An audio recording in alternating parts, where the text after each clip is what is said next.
think I speak for a lot of people in this room when I say you're the perfect Draco Malfoy. That's because you portray villains so well. And, no, it's not a bad thing. It's just I was wondering if there might be anything new on the horizon where we can expect to see you in a more heroic role. Yeah, it's good fun playing the bad guy for starters. Thank you very much for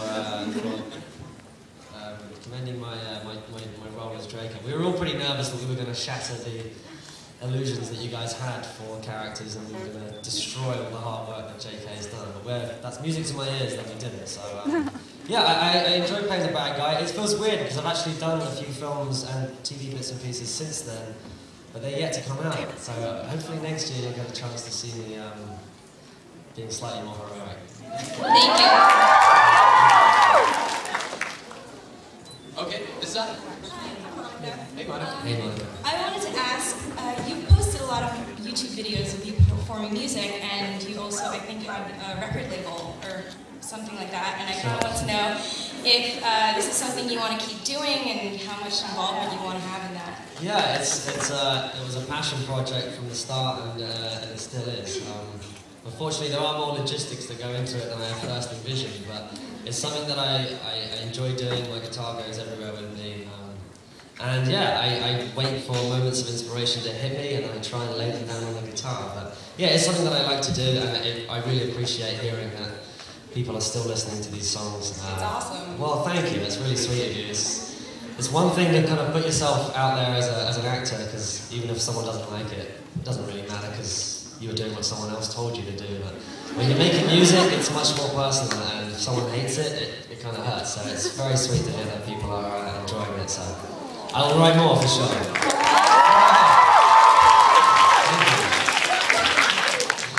Hi, I'm Keely. Hey, Keely. And what's your favorite spell? This is my last question. I don't have a good answer for this one. I'm quite an Expelliarmus kind of guy. Thank you. Apparently that was the right answer. Will they be able to ask you that question 25 years from now at a fan conference? By all means, the answer won't change, but yeah. Seriously, but I mean, you know, do you think that you might be coming back to these time after time? I mean, because, you know, Harry Potter's going to live with us forever. Yeah, of course. I mean, any opportunity to come and thank the people that kept us going. I've had so many people say thank you to me for being part of their childhood, when essentially it's the other way around. You know, you've kind of grown up with me growing up, and we wouldn't have been able to do it if it wasn't for your guys' support, so I'm always keen to come and say thank you. Thank you!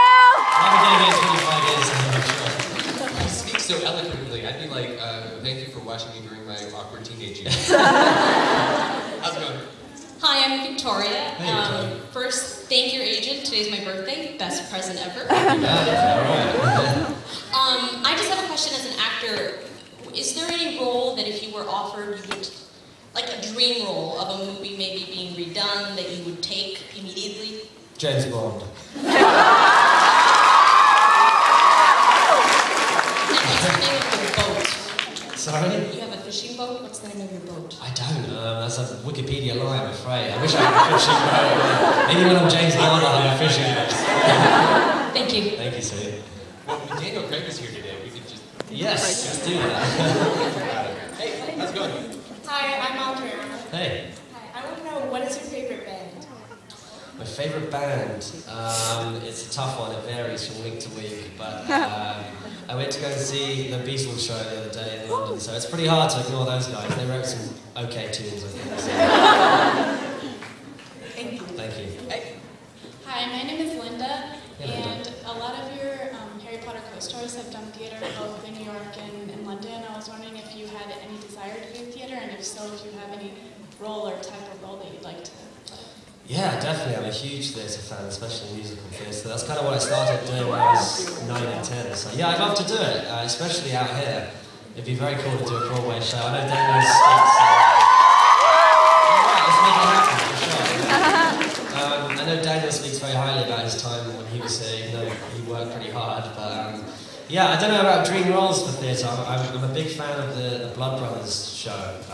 There's a great role in that one, so maybe, I don't know, one day, let's see what happens, right? But I'll trust all of you will come and see it if I can. Alright, thank you. Excellent. Good morning. Good morning. Hi. I and some of the people here, I guess, was at LeakyCon, and I know you were in Chicago at the same time. So why weren't you at LeakyCon? I was at the other con. Well, why weren't you at LeakyCon? I can't do both. There's only one of me, man. I can't do two geographies at the same time. That's the long short of that one, I'm afraid. I wish I could have. I know Ivana was there and Louis and stuff. But I actually ran into Louis at the airport, which was kind of freaky. He asked me for an autograph. It took me a few seconds to realise who he was. Yeah, I hear it was a great time. Hopefully I get a chance to come back next year. That's the thing with typewriters. There are only a few. Yeah, man. I'm not allowed to use them, strictly speaking. Thank you, sweet. How's it going?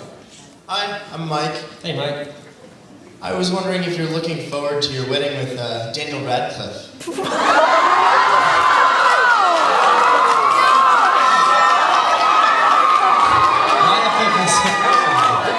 yes! Yeah, I proposed in the strictest confidence. I had no idea he was going in public with this. Yeah, we're both very excited for the day. It's gonna be, he's wearing a dress.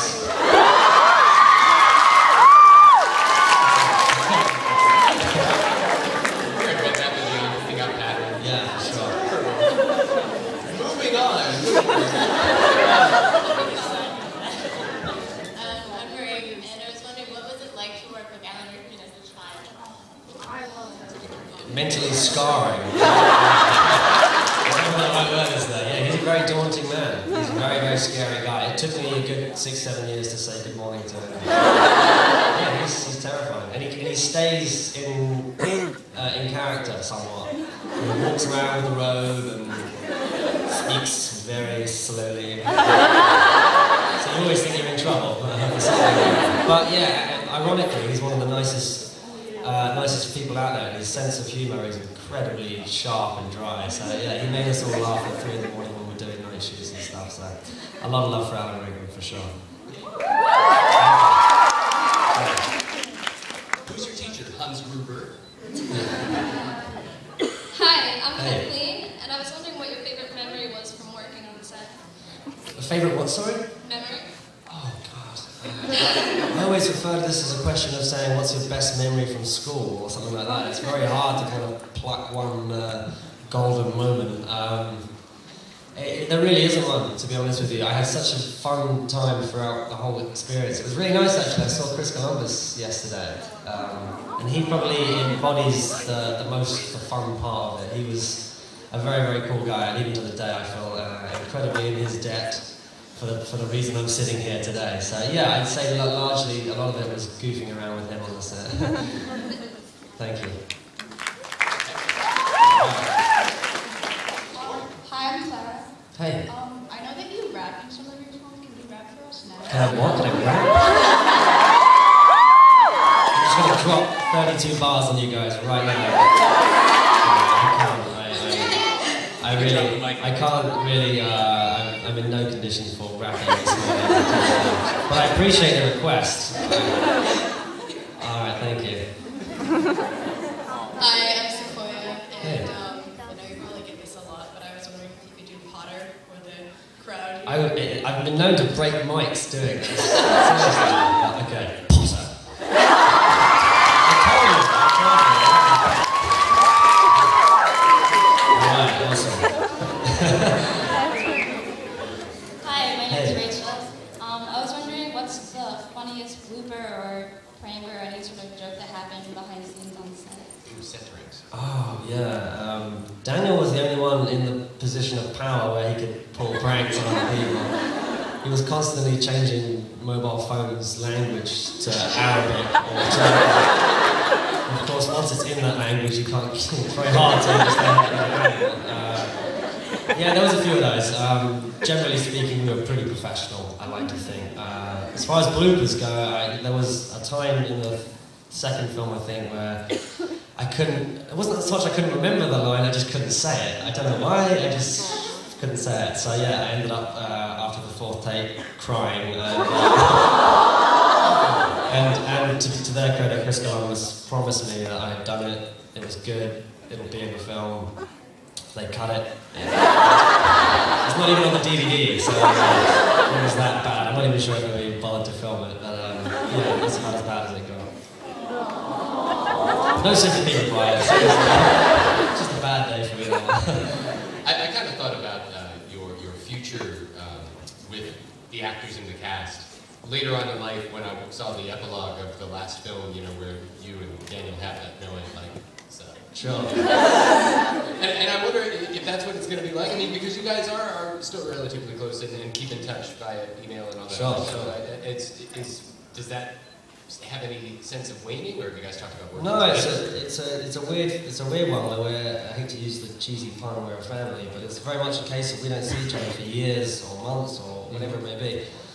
And we get thrusted back in a room together to celebrate the new DVD or scratch and sniff 4D experience, whatever it is. And it's great. I mean, we just instantly kind of click back. I saw Matt Lewis the other day. He's in London about to do a West End show. So yeah, again, just within half a beer, we're talking about good old times and yeah, reliving Hogwarts memories. So that's cool. Yeah, we're good times. So now I'm thinking about what Buckingham smells like during Yeah. you know. Good morning. Hi, how are you? Good morning. Good morning. I'm Jillian. I'm a librarian here in Manhattan for students with special needs. Awesome. And thank you. Yeah, let's hear it for Jillian. All right. So right now it's National Campaign Against Bullying Month, and in our I'm school. not really the best guy to talk about. That's why I wanted to ask you. Go. I was wondering if you do any sort of campaigning against bullying or community outreach to the schools. Yeah, again, ironically, throughout the entire time we shot Harry Potter, I was the mascot for anti-bullying campaigns across the country. Again, no idea why. But it was actually, it was really quite cool, because as the film's gone on longer and we saw that Draco's kind of not the solid bully that we all saw him at first, it did kind of shine a light on the fact that most people who do bully generally aren't very happy people, and there's something wrong in their lives, or they have had something happen to them. So yeah, it was. I've been a part of that throughout our country, back at home for sure, about trying to almost feel sorry for bullies rather than to fear them or to, you know. So that was kind of the idea of Draco's story, I think. But do you do community outreach in the schools now, and would there be a way to collaborate with you in the schools? I mean, I'd love to. Yeah, I don't live here, so it's going to be tricky. Oh, well, like a webcast or a Skype session or anything. Like, who would I communicate with? I have no fathomable idea. I have people. I don't know. I'm sure someone will take your card or something and we'll get in touch. Okay. All right. Great. Thank you so Thank much. you. Stop the bullying. All right.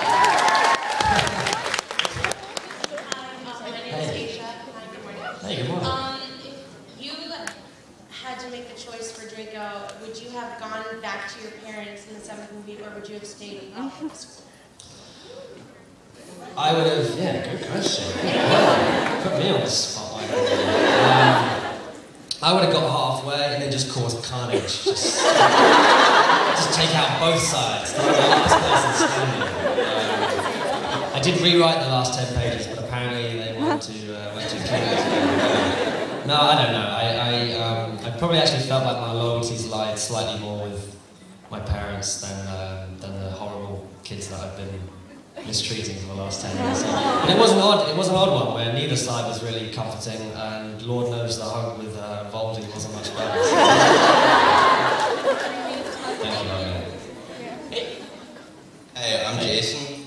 I was reading that you were in the TV movie The Labyrinth, which looks really cool. Cool. And I was wondering what were some differences between working on the set of like a TV movie and working on the huge films you've been doing? I mean, there wasn't much difference in size or scale, but the role was vastly different.